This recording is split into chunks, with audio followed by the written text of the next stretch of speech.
Tonight on CTV News, revealing the plight of a vulnerable child. Bad things happen all the time, but this one was just a little bit different than most. A business owner is going public. His surprise after he tried to get authorities to help a 12-year-old girl he believed was in danger. Cowichan court case has left private property rights in limbo. More controversy about a landmark decision on Aboriginal title in Richmond, what the BC Conservatives are calling for Ottawa to do. He is not representing the voice of our community, the voice of the people that put him in Ottawa. Farmers living near a controversial ostrich farm take aim at their MP. Their concerns about the risk of disease.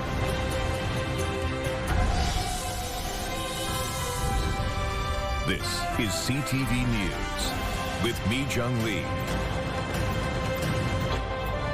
Good evening. Thanks for joining us. We begin with breaking news. Homicide investigators have descended on a home in Maple Ridge. Mary Cranston is following this in the Breaking News Center. Mary, RCMP have just released new information. Yes, Ridge Meadows RCMP were originally called to the scene, Mi Jung, gathering information for an ongoing missing persons case. The home on Gillis Place is surrounded by police tape and vehicles as police say criminality is now suspected. Homicide investigators arrived on scene later this afternoon. It's on a dead-end street off of Harrison Street between Lougheed Highway and the Haney Bypass. A white tent can also be seen on the lawn of the residence, while tarps block the view of the home's front porch. We spoke to a neighbor just a moment ago. The neighborhood is very, very friendly. This thing we've had, we always look out for one another. And we generally know what's going on in and around the area. And with this situation, nobody knew too much because of the fact that the resident living over there decided to perhaps bar himself or whatever it is. It's, the windows were always closed. We never saw anybody in and out of there. Police are currently in the evidence gathering phase and say no further information will be provided at this time. Mi Jung. All right, thanks for this update, Mary. The owner of a downtown Eastside restaurant is speaking out after he tried to help a vulnerable 12-year-old girl who was alone in the notoriously rough neighborhood. As CTV's Ben Milger reports, Vancouver police briefly spoke with the child before simply letting her walk away. The streets of the downtown East Side are no place for an unsupervised 12-year-old. Pigeon restaurant owner Brandon Grossuti noticed a girl spending time near his Carroll Street business for a few days. When he talked to her, he suspected she was possibly high on drugs. She had talked about being in the neighborhood, and it was obvious that she was under the influence of things. And then there was other people in the neighborhood that anecdotally talked about some of the interactions that had happened. He's referring to rumors the girl had been sexually assaulted twice while on the streets. I'm trying to stay calm, but at the same time, I'm just like, I need to protect this girl and get her out of here right away. Grossuti first tried contacting the Ministry of Children and Family Development, but fearing that would take too long, he called police. He says officers spoke to the child, made a phone call, and then just let her walk away down Carroll Street and onto East Hastings. According to VPD, there are specific criteria for officers to apprehend a child, such as when they're in immediate danger. The VPD says staff at the girls' group home told police they knew where she was and she was in regular contact with them. In a statement, the Ministry of Children and Family Development says when a child in care is absent from the home environment, caregivers and social workers are tasked with working in the best interest of the child, which often involves continuous risk assessment, difficult decision-making, and navigating complex factors related to the child's life circumstances. You know, when we have someone as vulnerable as a 12-year-old in the neighborhood and we're throwing our hands up, this is broken, and we need to really look at how we're approaching the situation holistically. Ben Milger joins us now in studio. Ben, do we know what has happened to the child since?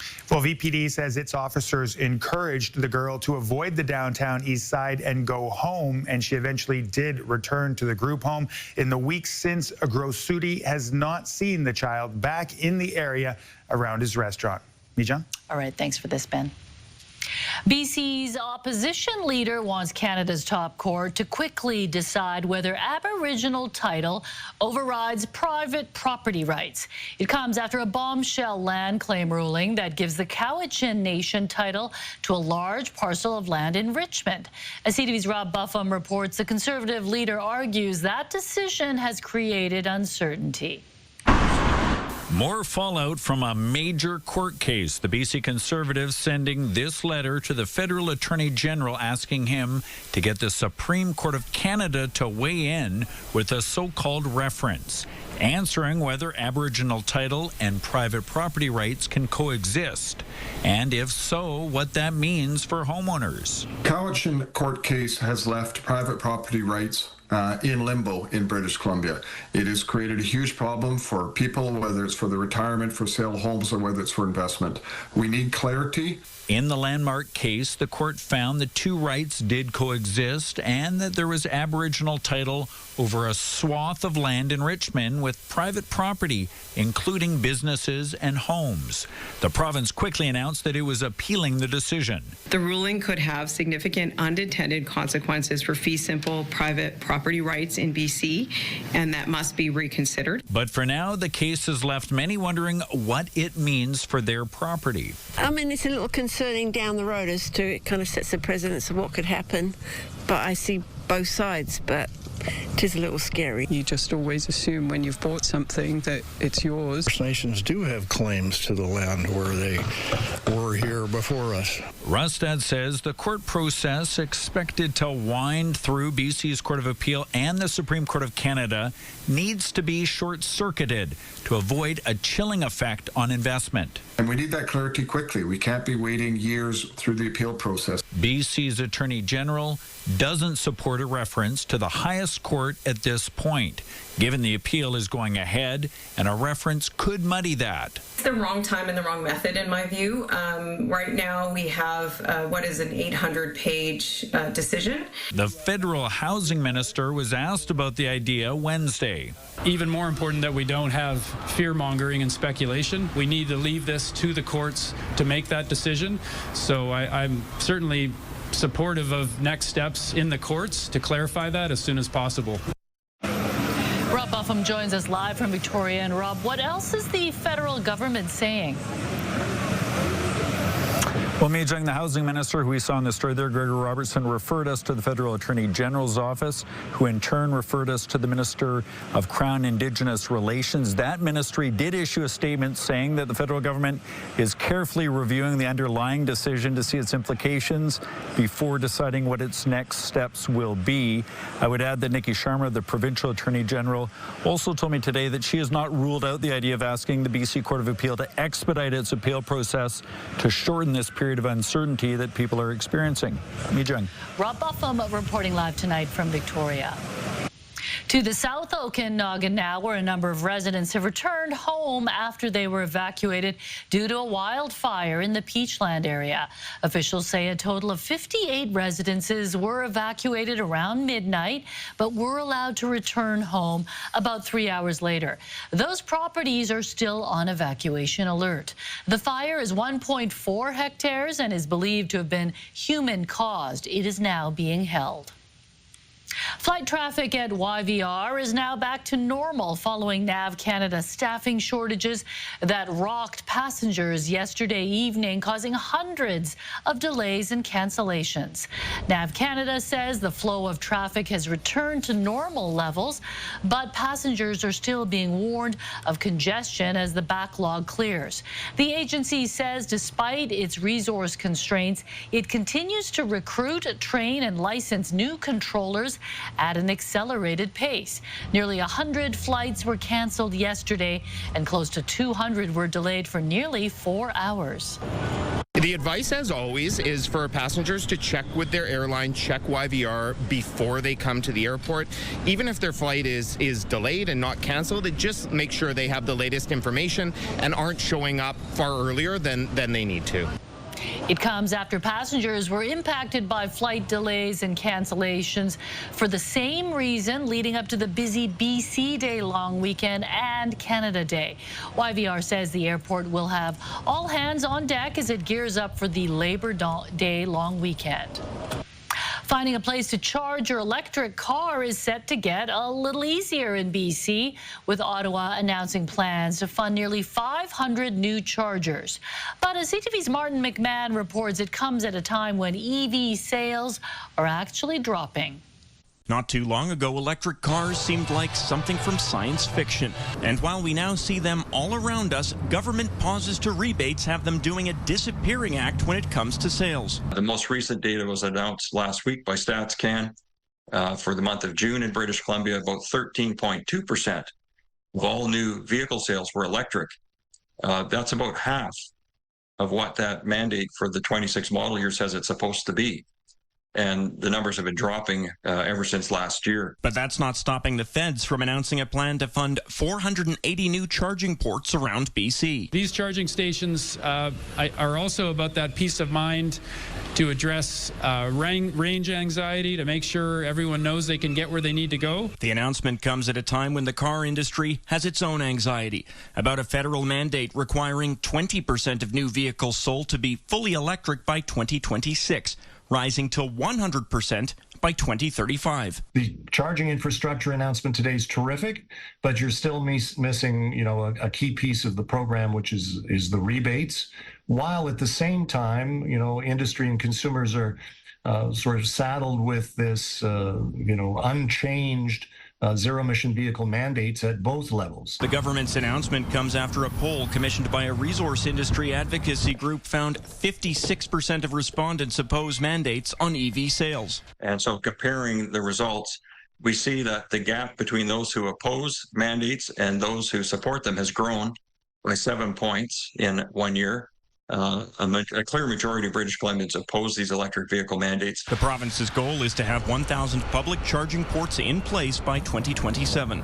Martin McMahon, CTV News, Vancouver.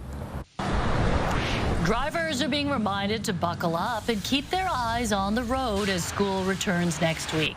BC Highway Patrol says distracted driving is now one of the top 3 killers on BC roads, and that seatbelts could have saved many lives in accidents this year. You can expect more officers on the road this month for what they are calling education through enforcement. The back-to-school countdown is ticking, and BC's Emergency Communications Service says now is the time to teach kids about when and how to call 911. ECOM is sharing 911 tips for children who use cell phones, including what to expect when their call is answered. The organization says kids will need to know how to stay calm while describing what's happening and where they are. ECOM is also highlighting the importance of not hanging up, even if a child dials 911 by accident. Sometimes we get accidental calls from kids, whether it's a pocket call or on their device, they can call in by mistake, that we're going to try to get their attention on the phone lines. And if they have noticed that they called 911 by mistake, just to stay on the line with us. We're going to ask them safety questions, make sure that they're okay, or potentially speak to one of their parents to make sure that everything is okay there, so that we don't have to send any sort of emergency services their way. ECOM plans to launch a campaign on social media that includes different scenarios where it would be appropriate for kids to call 911. Speaking of back to school, the Better Business Bureau is out with a new warning about the annual tradition of sharing those first day of class photos on social media. The BBB is reminding parents that those first day snapshots can reveal more than they may realize. Details like a child's name, school, or even a house number could put families at risk of scams, fraud, or identity theft. Their advice: keep personal details private, choose generic backgrounds, and check your privacy settings before posting. Neighbors living near a BC ostrich farm that's attracted international attention say they're living in turmoil. The farm owners are fighting against an avian flu cull, but some of the neighbors are farmers and they're worried about their livestock. CTV's Isabella Zaffarisi reports they say there's been little support from elected officials. An 8-month battle to save these birds has transformed the small town of Edgewood in the West Kootenay. The outcry has drawn protesters from across BC and garnered international scrutiny. But despite the attention, those who live here say they've been ignored and hope it all ends soon. The valley is in quite a turmoil. In December, the Canadian Food Inspection Agency issued a cull order after birds at the Universal Ostrich farm tested positive for avian flu. A few dozen birds died, but the farm says close to 400 survived. Since then, the owners have fought to save the birds, claiming they are not sick. We should not be having to put up with this, but here we are. Neighbors and farmers say they're concerned with how long this has gone on for. Cattle farmers located in a quarantine zone worry this could impact their livestock. So when fall comes and we ship our cattle to market, is that going to be a factor in the price that we get for our cattle? Residents say they've had little support from elected officials. They've reached out to local MP Scott Anderson, but feel he's sided with the farm. He is not representing the voice of our community, the voice of the people that put him in Ottawa. And I think he's either blind to that or he doesn't care. The farm lost its federal court appeal last week. I think that this is the correct decision to make. I think it's the legally consistent decision to make. On Wednesday, the MP issued a lengthy statement saying in part, while he respects the decision, he's disappointed with the CFIA's stubborn refusal to allow testing or consider alternatives. All of the neighbors feel the issue has been co-opted. Okay, it's become very political, and the birds are just a non-issue right now. Universal Ostrich says it disagrees, adding the real concern is that the CFIA refuses to test the birds. The farm believes locals should be contacting the agency and asking for better policy and outbreak response that puts the public's mind at ease. Isabella Zavarisi, CTV News, Vancouver. A thrilling whale encounter near Bowen Island and... My role is to support the learning experience by participating in discussions and clarifying concepts alongside Steve. Which local university is offering a world first in the classroom, a new AI professor? How it'll work when CTV News continues. Stay with us. SFU is potentially taking a big step into the future. This fall, a professor is being joined by a 3D artificial intelligence sidekick to teach students. CTV's Craig Krause was given a lesson on the one-of-a-kind technology and how the professor is hoping it paves the way for better AI literacy. Back to school for post-secondary students is nearly here. And this fall at Simon Fraser University, some students are going to be taught by a new professor of sorts. You're an advanced technology that was made in my research lab, is that right? Yes, that's correct. Meet Kia. It was developed by Professor Steve DiPaolo at the School of Interactive Arts and Technology and will teach alongside him. What are we going to be teaching in the class? In the class, we'll cover a range of exciting topics, including the history of AI, machine learning concepts, neural networks, generative models, and the ethical implications of AI on society. Ethics, that DiPaolo says will be a key focus of the course. Anthropomorphic design raises important ethical questions about representation and its influence, and I'm excited to address those in class. Dubbed a world first, inspiring the next generation of researchers to create other uses. Advocating for a group. Master's student Charlotte Ho is developing a program that could change how people negotiate with their employer. My current research is on helping or empowering women to improve their salary negotiation skills with using AI talking characters. Prompting it with characteristics of the boss and how to react and push for higher pay. A new era where AI appears to be impacting everyday life, leaving the question to be asked. Are you concerned with the rapid evolution of AI? Yes, and I surely, in Canada, we have a lot of organizations I'm going to Ottawa and other places a lot to really understand how we can keep it in check and make sure it's used for good and not for bad. Craig Crow, CTV News, Surrey. A father and son got more than quality time together while boating in the Strait of Georgia this morning. The pair spotted 3 humpbacks just a few kilometers southeast of Bowen Island.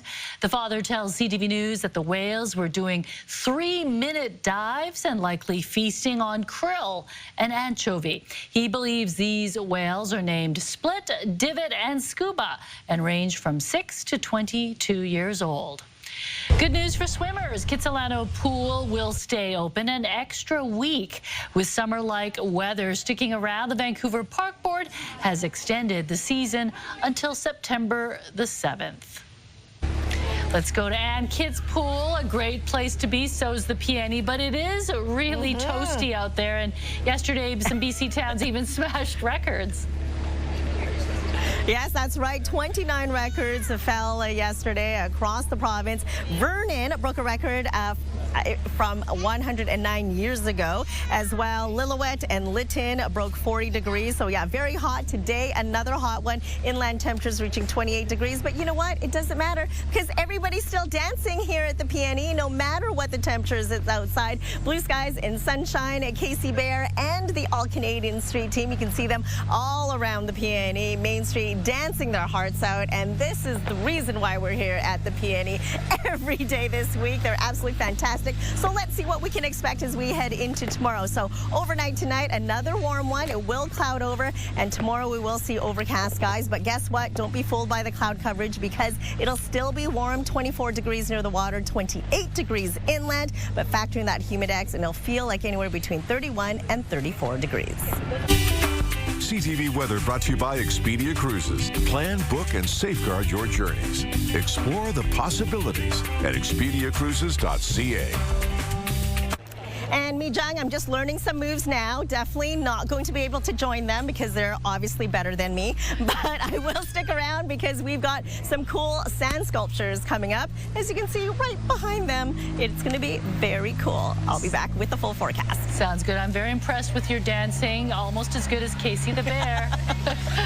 Thanks, Ann. The majority of Canadians who own property in the U.S. are considering selling it. Also ahead. The sheer cruelty and cowardice of firing into a church full of children is absolutely incomprehensible. An 8-year-old and 10-year-old sitting in pews were killed when a shooter opened fire through the windows of a church in Minneapolis. The story ahead. A young man opened fire through the windows of a church in Minneapolis this morning, striking a group of children at Mass during the first week of school. I heard something like really loud, like I thought it was fireworks in the church, and then I saw the shooting. The sheer cruelty and cowardice of firing into a church full of children is absolutely incomprehensible. 2 young students, just 8 and 10 years old, were killed and 9 other children were among the injured. Police believe the gunman then killed himself. He was in his early 20s with no serious criminal history and is believed to have acted alone. A key U.S. tariff exemption is set to end Friday, putting Canadian businesses that rely on small imports under threat. Donald Trump is scrapping what's known as the de minimis exemption, meaning all U.S.-bound parcels worth $800 or less will be hit with duties starting Friday. For Canada, the current rate is 35% for most goods. Small business owners here will have to decide whether to absorb the cost, pass it on, or cut off a key market. This is going to have implications for a lot of Canadian businesses, and it's coming at a time where you don't necessarily have a lot of resilience in the small business sector. The move will also create headaches for border agents and cost American consumers. At least 25 countries are opting to suspend U.S. shipping, citing the lack of clarity around enforcement. Canada Post is not one of them and will be using a third-party program to collect and send the duties directly to U.S. Customs. With cooler weather around the corner and a frostier relationship with the U.S., it appears many Canadian snowbirds are not in a hurry to head south. A new Royal LePage survey finds that 54% of Canadians who own a home in the U.S. are considering selling it within the next year. More than 60% of them say it's because of the political climate. 32% of them say they'll buy Canadian instead and reinvest the proceeds of the sale into the domestic real estate market. It's not the welcome. Americans themselves are lovely people and a lot like Canadians, and in the communities these people live, there isn't the issue. It's the broader issues with the U.S. federal government. Canadians made 6.1 million trips to the U.S. in the first quarter of 2025, down 10.8% compared to the same period last year. A deserving mother and son are about to head on the trip of a lifetime thanks to the generosity of a couple of strangers. A Cape Breton teen living with cerebral palsy and his mom, who dedicates much of her life to his care, have made it a habit of coming downtown to the Sydney waterfront to watch cruise ships come in. A few weeks ago, they were chatting with some visitors who later yelled something down to them from the boat deck as the ship was leaving the harbor. They said, if we pay for a cruise for you and your son, will you take them? I was shocked. I hollered up. I said, what? Are you serious? And he's like, yes. I don't know if Nicole and Devin miss a ship day, and they have actually become cruise ambassadors for us at the port. The cruise manager for the Port of Sydney says everyone who works there is thrilled to hear the visitors made good on their offer and that the pair have been booked for a 7-day cruise, all expenses paid. A special series on drug addiction and treatment by CTV's Penny Daflos. Kind of really living a double life, you know, in the boardroom one morning working with a client. Her double life from the boardroom to the downtown Eastside. Addiction in the corporate world. What saved this woman's life? And Ontario's premier calls out a group of unmasked thieves who helped themselves to loads of booze at a liquor store. Still ahead, what he had to say about them as police confirm it's part of a skyrocketing trend. Ontario's premier is condemning the theft of thousands of dollars worth of alcohol from a liquor store in Kitchener. 3 of 6 suspects were caught on camera Saturday afternoon, plucking bottles from shelves of an LCBO and stuffing them into large bags. Police say most of the stolen bottles were Scotch, and the value of the haul was around $8,000. Doug Ford is vowing to bring the men to justice, calling them a brazen bunch of crooks during what he called a crime rant today. They just do not care. They go in there, they start loading up, and loading up. And do you know what's ironic? It's the taxpayers' money, the LCBO. And so they're stealing off the taxpayers. Police say they appreciate the premier's support in arresting and prosecuting individuals responsible for this sort of crime, which is skyrocketing. So far this year, police have received more than 900 LCBO-related calls and have laid more than 500 charges.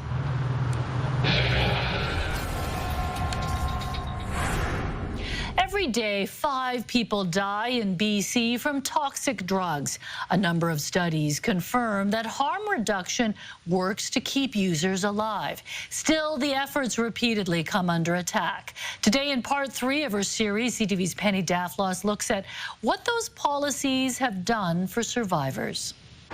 The pricey offices of downtown Vancouver show no sign of the toxic drug crisis or addiction because successful careers make it easier to hide. Kind of really living a double life, you know, in the boardroom one morning working with a client, media training them, or, you know, working with them on a strategy, and then on the downtown east side, you know, later that day. Rachel Thexton went to treatment several times before the business owner was prescribed Suboxone. The opioid substitute satisfies cravings without the high. A mixture of that harm reduction with therapy really changed things for me. Harm reduction is shorthand for policies aimed at illicit drug users consuming an unpredictable stew of chemicals. People we know who are dying at home alone. There are clean needles and free Narcan. A few thousand British Columbians are prescribed safer supply drugs that must now be witnessed by a health professional.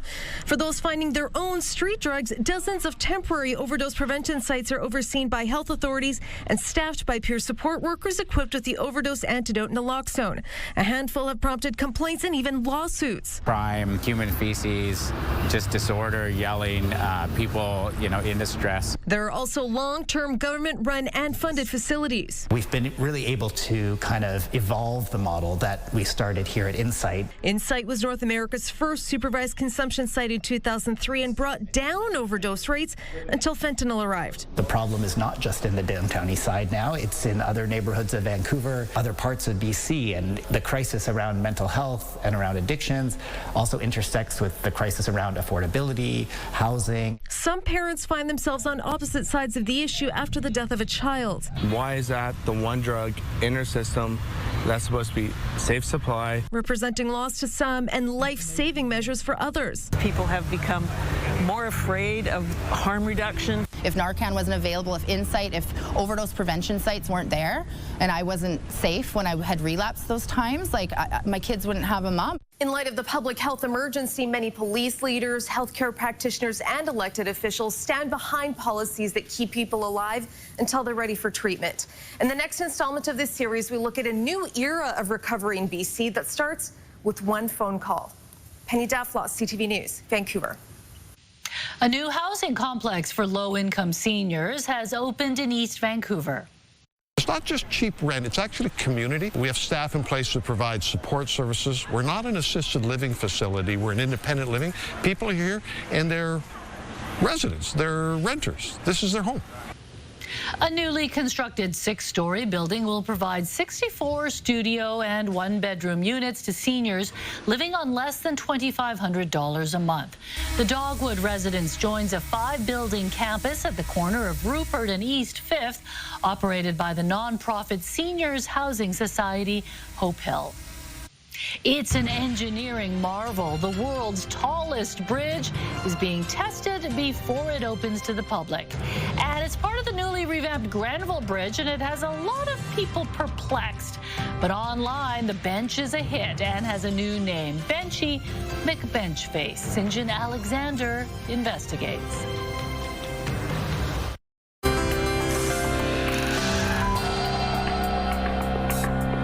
Taking a look at today's markets, the Canadian dollar traded for 72 cents to the American dollar. Oil gained 90 cents, closing the day at $64.15 U.S. a barrel. Gold gained more than $15 on the day. The TSX and the Dow Jones both finished the day higher, up 93 points and 147 points, respectively. The world's most valuable company reported earnings after the North American markets closed. Nvidia's revenue is up 56% year over year, ringing in at $46.7 billion in its latest quarter. Washington has made it more difficult for Nvidia to sell its semiconductor chips to China, but that seems to be only a hiccup for the company as it capitalizes on the ramp up of AI worldwide.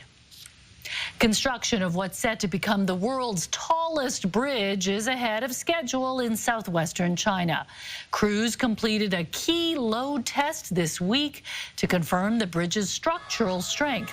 The team drove 96 trucks weighing more than 3,000 tons in total onto designated points to measure displacement and stress. It's considered the final step before the bridge welcomes traffic. That is set to happen later next month. Just how tall is this bridge? It measures more than 2,800 meters long and sits about 625 meters above the river. Pretty spectacular, Anne. Let's go back to the peony. Yeah. Also spectacular is the amazing sculptures behind you, and they've had perfect weather for sand sculptures.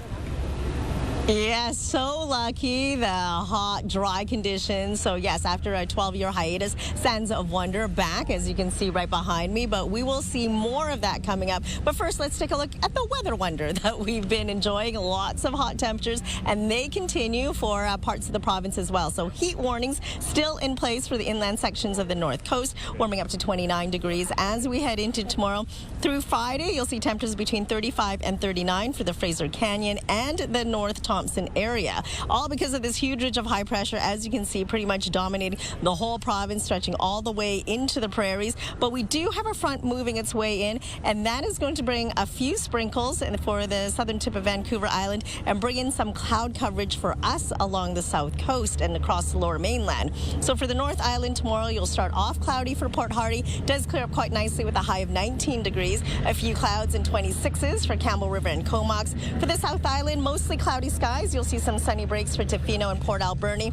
Overcast conditions from Nanaimo right down to Victoria with temperatures between 23 and 28 degrees for the Sunshine Coast. 26s under a mix of sun and cloud. Active weather up the Sea to Sky Highway. Whistler, a chance of afternoon thunder showers with a high of 29 degrees. And for us across the lower mainland, cloudy conditions, but still very warm, above seasonal. Temperatures between 24 and 28. Factoring that humidex, it will feel like 34 degrees. Clears up nicely for Friday, heading into the long weekend on Saturday, a mix of sun and cloud. A few showers to start off the day on Sunday before it clears out of the way. Holiday Monday, a mix of sun and cloud, and then back to the heat. Tuesday and Wednesday, beautiful sunny skies with temperatures between 25 and 30 degrees. CTV weather brought to you by Expedia Cruises for air, land, and sea vacations. Well, as mentioned earlier, Mi Jung, we're at the PNE, Sands of Wonder behind me, and the brains behind all this beauty is David Billings. So tell us what people can expect, because it's been 12, 13 years since you guys have been here. Yes, we're thrilled to be back and bring some sand sculpture back to the PNE and to Vancouver. So we have some international sculptors we brought in, and we have 6 very large sculptures here, including our main piece, all Canadiana themed, of course. Beautiful. Yes. So people can actually vote for their favorite? How does that work? Yes, right now you can vote even online or down at the PNE, and you can vote for the public choice, and it'll be awarded at the end of the fair. Awesome. So tell us, how long did this big piece take? The big piece, never mind the preparation, but it was about 10 days of hard work by about 8 sculptors. Wow, that is absolutely amazing. Well, thank you for coming back to the PNE, because this is fantastic. A lot of people have been here taking pictures of it. So yes, come down to the PNE. Thank you so much, David Billings, for bringing the sand back in. And yes, it feels very beachy here, Mi Jung, especially with the hot temperatures. Yeah, they are really amazing, and lucky for them, no rain has caused them to erode at all. So great to see them at the PNE. Definitely. All right, thanks, Anne. Well, one of Vancouver's latest tourist attractions is getting rave reviews on Google Maps. In fact, visitors are calling the experience solid with excellent on-site support. CTV's Sinjan Alexander now with a grand tour of Benchy McBenchface. Told there may be a wait, but the long, hot walk to the middle of the Granville Street Bridge would be so worth it, we went. And there it was, surrounded by loud traffic and a bike lane, a bench to nowhere, totally ignored by everyone walking by, except for Michael Nemersky, who couldn't believe his luck. No, I'm going to try it out right now. Okay. Not too hot. Somehow, with all the rave reviews on Google Maps, he got immediate seating on this 4.9 rated attraction. Sorry, you two, you're just going to have to wait. Michael, how is it? Best bench on the Granville Bridge, hands down, reads one review.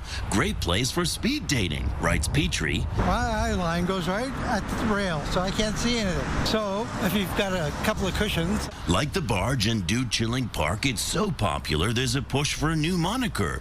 Granville Bridge Benchy McBenchface.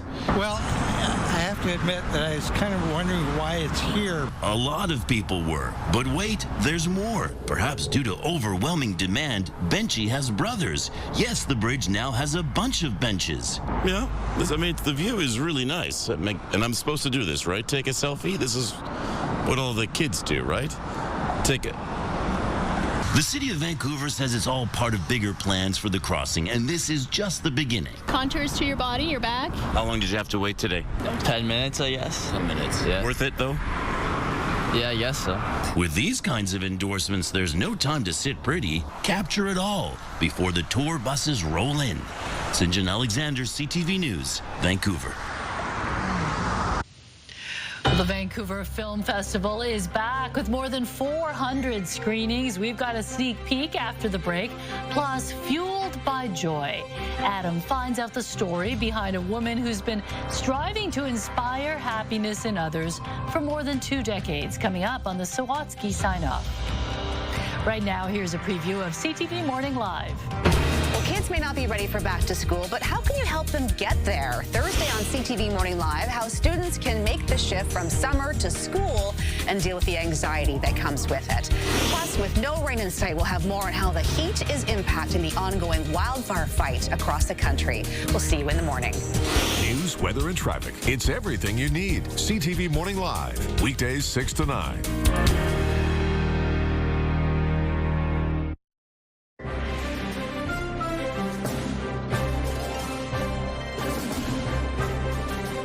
The Vancouver Film Festival has pulled the curtain back on its 2025 lineup. Running October 2nd to 12th, the 44th edition will screen 170 feature films and 100 shorts. They'll be shown on 13 screens across 10 different venues. The program includes 26 world premieres, including 5 from BC filmmakers. The director of programming says 5,000 films were considered for this year's festival. Here are 3 he says you won't want to miss. I do think that people should see The Secret Agent, which is a fantastic 70s set Brazilian film, really rich in texture and atmosphere. Resurrection by the Chinese filmmaker Began is one of the most impressive films I've seen this year. It covers 100 years of Chinese history and cinema in 6 chapters. And, I think that if people want to get an early start on their Oscar picks, check out Sentimental Value. Cinephiles can also check out VIF's live events, talks, plus industry and artist programs. Tickets go on sale tomorrow. And Mary, it can be really overwhelming when you look at the list of films and not knowing which ones to go to. So I'm glad he mentioned his 3 favorites. Yeah, there's always so many options. Okay, well, the best and baddest baldies squared off in Chicago for a brand new competition. A man who dressed and looked like Mr. Clean won the title of Baddest Baldy at the inaugural Bald Off. Dozens of people, plus a hairless cat, showed up to show off their lack of locks. He did look like Mr. Clean. No, it's a good look. Yeah. They're leaning into their baldness, right? Yeah, I love it. Okay, Mary, what's coming up tonight? Mi Jung hot on the heels of Taylor Swift's proposal. A new fiancé gathered hundreds of roses for a beautiful moment in Stanley Park this afternoon. This man rolled out the red carpet for his lady, aligned with roses, leading her blindfolded to a heart-shaped arc, also adorned with roses. I mean, how could you say no after all that effort, especially with our cameraman Jim filming you?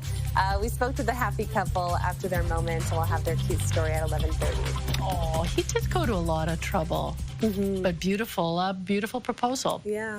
Okay, as a little girl, she dreamed of growing up to be a police officer, but life had other plans. Now, instead of fighting crime, the 25-year-old BC woman is fostering joy through art. Adam explains in this Best of Swatky sign-off.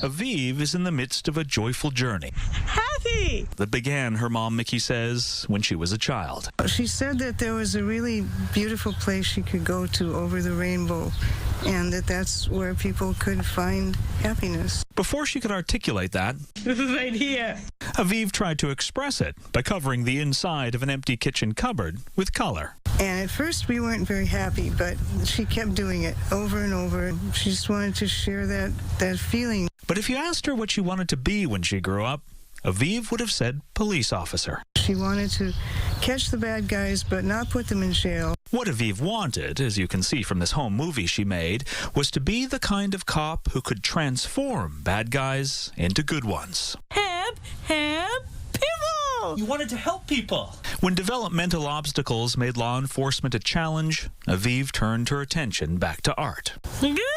It feels good. Yeah. Although a fused wrist makes needlepoint a challenge, Aviv started sewing happy things. She kept doing it endlessly, and she still does it. Now, the 25-year-old's a prolific professional whose work has been displayed publicly from the walls of art galleries to the backgrounds of Warner Brothers TV shows, whose commitment to be a force for good has only grown. She isn't naive as much as she used to be. She knows that there's a lot of things out there that need pictures to help people get through it. And Aviv agrees that the greater goal she hoped to achieve as a police officer is now being realized. It makes me feel proud. It makes you feel proud. Proud to show us that instead of escaping over a rainbow to find what's good, we can triumph over what's bad by fueling our journey here with joy. Adam Swatky, CTV News, Central Saanich. Love those tights. Thanks for joining us. Have a great evening.